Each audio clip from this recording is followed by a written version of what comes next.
Mr. Chairman, I want to thank you very much for this hearing. Being towards the end here, I've had the opportunity to listen to not only our presenters, but also all the questions from our colleagues. And I have to tell you, I don't know what we should do. I really don't. But I know that what we should not do, we should not deport Haitians back to Haiti. That's what we should not do. We shouldn't do that.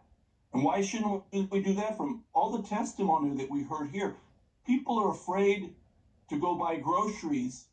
People are afraid to pay money to get on the bus. People are afraid to make even small buys of anything because the gangs figure out they have money and they'll get kidnapped to take that money away. They've closed some of the schools, not so much even for the fear of COVID-19, but because children and their parents get kidnapped. We should not deport people back into that situation. That's outrageous. The administration should allow them to stay and until the situation changes in Haiti.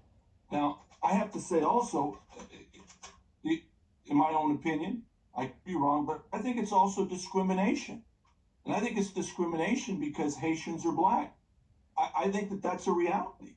I think that there's a terrible discrimination going on here and it shouldn't happen. So anyway, I think we should urge the administration to quit deporting people back to Haiti. I mean, does anyone agree with me at all? I mean, how about Ms. Duyan? Do you agree that we shouldn't deport people back to Haiti?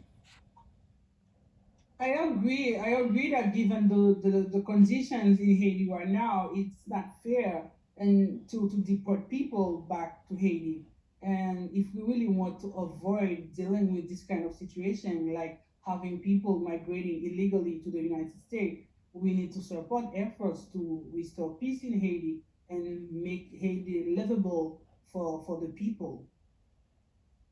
And I agree with that. I mean, I think we need to do all we can to help Haiti. I'm completely in favor of that. I just don't understand why we're deporting Haitians back to Haiti in these conditions. That doesn't Yeah. make any sense to me. That doesn't make any sense. I know also we've been talking about how to have fair and free elections, that, we can't trust the situation it is right now to have free and fair elections. I agree with that. I think that'll take some time to sort out. But in the meantime, why are we deporting people?